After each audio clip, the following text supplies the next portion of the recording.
Breaking news से peoples party ladies wing जी सदर MPA फरियाल टालपुर रहड़ की पहुंची वही सिक्योरिटी जा इंतजाम सख्त किया विया आहिनि। MPA फरियाल टालपुर रहड़ की दरबार जे गादी नशी साईं सदाराम सां मुलाकात कई। सिंध हुकूमत हमेशा अक़लियतुनि जे हक़नि जे तहफ़ुज़ ते यकीन रखियो आहे। MPA फरियाल टालपुर जो चवणु आहे त अक़लियतुनि जे हक़नि जे मामले खे का बि कोताही बर्दाश्त न कई वेंदी। MPA फरियाल टालपुर सां सूबाई वज़ीर नासिर हुसैन शाह, निसार खोड़ो ऐं ॿिया अॻवान गॾु हुआ।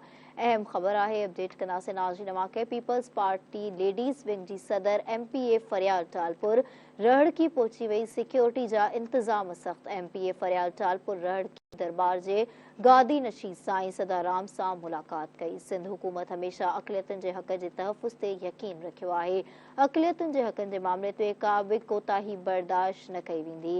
MPA फरियाल टालपुर सां सूबाई वज़ीर नासिर हुसैन शाह, निसार खोड़ो ऐं ॿिया अॻवान गॾु हुआ। ब्रेकिंग न्यूज़ आहे, अपडेट कंदासीं नाज़रीन के पीपल्स पार्टी लेडीज़ विंग जी सदर MPA फरियाल टालपुर रहड़ की पहुंची वही सिक्योरिटी जा इंतजाम सख्त किया विया। MPA फरियाल टालपुर रहड़ की दरबार जे गादी नशी साईं सादराम सां मुलाकात कई। सिंध हुकूमत हमेशा अक़लियतुनि जे हक़ जे तहफ़ुज़ ते यकीन रखियो आहे। MPA फरियाल टालपुर जो चवणु आहे अक़लियतुनि जे हक़नि जे मामले में का बि कोताही बर्दाश्त न कई वेंदी।